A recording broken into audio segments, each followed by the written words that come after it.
Kayla the complete experience and learn powerful insights that will help you confidently drive your organization's success. One of the things that has always just amazed me since we started this research is how the hidden patterns of language show up. And it's not just in one company that we find it, it's across the board. So we started out looking at it in hotels. Yes. And in the hotel industry, we look at this hotel, right next door to each other. And what we found is that while the principles were the same, what makes up a 5-star review or a 3-star review or a 1-star review, the principles are the same. You've got to have a relationship, you've got to have so many positive experiences, you've got to have no unresolved experiences, etc. Right? The algorithm that we've created. Sure. But it's the uniqueness between the hotels that matters. So for example, in the book, we talk about the language of a 5-star review versus the 4 versus the 3, 2 down to 1. What are the principles? When I think of principles, and you and I spend a lot of time talking about this because we see it over and over and over with the businesses that we work with. Right. So you and I, we grew up together in the hospitality industry. We've done a lot of work with hotels. Since we have branched out and worked with so many different types of service-based companies and product companies, we keep coming back to the principles. And the principles are universal. So when we talk about creating a customer experience, that's a universal principle. Mm-hmm. What becomes unique is what does that experience look like for your business? So no two Hampton Inns are the same. Right. No two McDonald's are the same if you want to take different spectrums of business. So when we talk about these hidden patterns, it's fascinating to me that there is a principle of a 5-star review. It's going to sound different inside the culture, inside the employee demographic of an individual business. Absolutely. But the principles are the same. And I think we can talk a lot about that. But what are you seeing in the work that you're doing right now around studying that review? What are the principles of a 5-star review?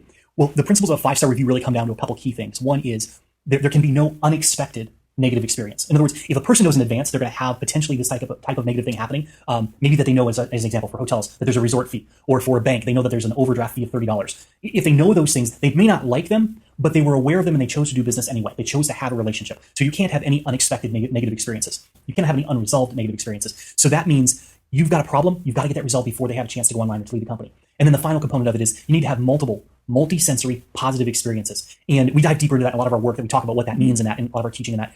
But fundamentally, it comes down to you can't just repeat the same thing over and over again. You've got to have different senses engaged. You have to have different emotions engaged. And when you do that, you tend to have a 5-star review. If you do all of those things that we talked about. If you drop off one of those, you generally drop to a 4-star. A 3-star review is like you got what you paid for. It was a fair exchange. It's a fair exchange. What we see happen a lot of times, I'm glad I went here. I'm glad I had this experience, but I'm not going back. You should try it. Maybe you can do it without paying for it, but I'm not going back, right? And so if you really think about it, this is what fascinates me. A 3-star experience is actually what people expect when they do business with you. A 3-star experience is a fair trade. I want this, and I'm going to give you this. Transactional. It's transactional. Every bit right? of it's transactional. Now, if you want to create a 5-star experience, you've got to go above and beyond that. You've got to give them a reason to feel like they've received so much value that they need to give back. That's what causes them. They want to reciprocate. So that's where the virality comes in, because they say, hey, I want to give back. I want to put this great review online, or I want to go tell my friends and we're talking as we're having coffee or something like that, right? That's how it spreads.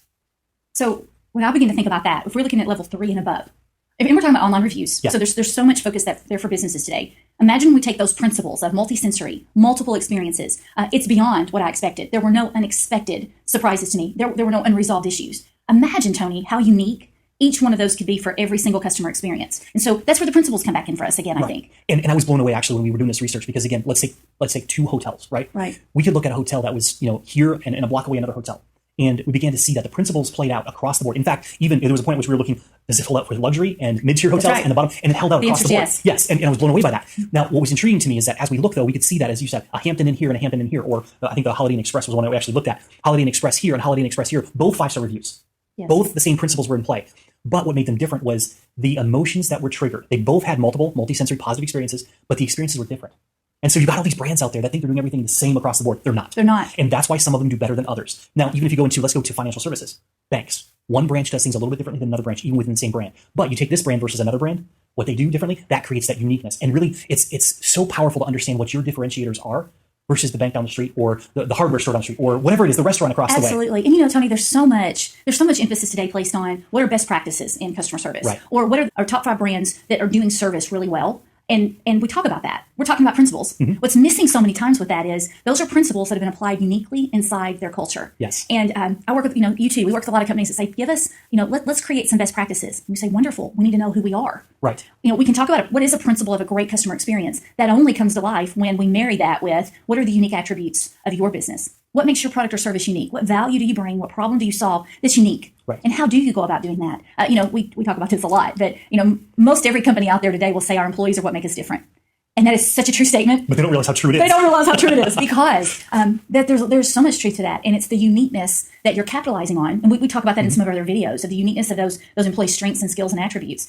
uncovering those, untapping those, and really helping businesses begin to understand what's our principle of a 5-star review. Let's define that. Right. So I think that's a great point. So if you look at this, yes, there are principles of 5-star reviews that are true for every company. If you look industry to industry, there's going to be some uniqueness between industries, Sure. right? And at that level, let's talk about that level for a second. At that level, you could have net promoter score, you could have customer satisfaction, the traditional customer satisfaction surveys, you could have ease of use surveys, any of the very popular, and quite frankly, I mean, there's statistical evidence that shows that they work, right? Yes. But that is based upon averages. That is based upon groups of companies. And so not your company. And that's where it falls apart. There's two areas where I think those standardized type approaches of using rating systems to really understand, they fall apart first when they try to say, this is what's standard for your industry. You're not the same as your industry. And in fact, if you try to be like the best in your industry, you'll never break through. You'll never break out because you're going to be doing the same thing on average that the best in the industry are doing. So you may catch up with them. And maybe that's your goal. That could be a worthy goal if you're starting out in the customer experience genre. And it may be a worthy goal. However, you are trying to become good like this company, and that's impossible. You lose your soul in the process. You will lose your soul, and that's where I think it's so interesting for the companies that we work with that are a part of a larger brand. And so you find franchises that are competing against one another, right. And healthy competition is wonderful, but you can't compare customer experience. And that's the second part. That's where I see these rating systems falling apart because so many people are concerned about what's the ASCI or ACSI. Where am I? Am I the top? Am I the mid? Am I the bottom? I've had clients who are the top rated in their industry, top rated in across many industries, and they're so concerned about that number one rating. But the reality is, you can't get too concerned about that rating. It creates this false sense of competitiveness. If you think about it this way, there is absolutely no competition for a 5-star review. There is none because the customer is having an experience with you in this moment, with your employee in this moment. So you could have 5-star reviews for everything you're doing. You could have all 5-star reviews if you did it right. The company across the street that's your competitor could do the same thing and have all 5-star reviews. There is no competition in 5-star reviews. When you look at TripAdvisor, you'll get ratings and higher and lower and all of that. There is competition there. I'm not blind to that. But the reality is you don't need to focus on competing against other people. You need to focus on making every experience a 5-star experience. Which begins to really alter thinking and transform thinking of what is a 5-star experience for our business, our customers, our product, our team, and there's a richness to that. When companies really begin, yes. And have we ever gone through that exercise of describing that or defining it? Or have we, I think like most companies, they've fallen into the trap, albeit a worthy one, is with the best of intentions of we need to know what our competition is doing so we can decide how we need to perform. And I tell clients all the time, quit worrying about your competition. Focus on who you are. Right. And define that well. Know thyself. You have to know yourself first. It is good to be aware of your competition, but you do not need to focus on your competition. And we work with a lot of clients, and we've said it's not important to know what your competitor is doing right now. Now, it is important to be aware where they excel and where they don't excel because you may have to up-level some of your game. But they may have a different customer set than you have. They may have people that you don't want to attract. Exactly. Whatever industry you're in, there are different segments that are more beneficial for your way of doing business. The people that are attracted to Walmart are attracted to Walmart for a reason. They're not going to Macy's typically. That's exactly If Macy's try to look like Walmart or Walmart try to look like Macy's, they would lose their core customers. Both would. And they wouldn't attract the other ones. They would. Yeah. Well, and I think what's interesting with that is it is important to have an awareness of what your competition is. But if you try to model what they're doing or replicate what they're doing, you are at best a copy of them. You're an imitation of them. So your customers know the difference, and they know what does it feel like to do business with you. And when that's authentic, when it is unique, and it's executed well with intentionality, you're going to get the 5-star review. Exactly. It's part of human nature. We have to talk about it when it's good. And that uniqueness is part of what causes the 5-star review because they're like, oh, they're not like the guy next door. They're not like the one down the street. They're awesome. Now, last week I was into the guy down the street and he was awesome too. So I can give them both 5-star, which comes back to that. There's no need to be competitive. And the more you dive into best practices and try to do what other people are doing, it actually is more likely to hurt your business than it is to help it. You've got to know who you are, and your employees and your leaders have to know who they are and who they are within the company. And that really moves it from this complete experience to beginning to understand what's the complete customer, what do they want? What's the complete employee? How do we engage the employees? Who's the complete leader? How does that leader need to behave and act? And what are they thinking and feeling that drives all of this? So if you look at across the whole spectrum, you've got to have the complete leader, the complete employee, the complete customer, and the complete experience is the encapsulation of all of it. Absolutely.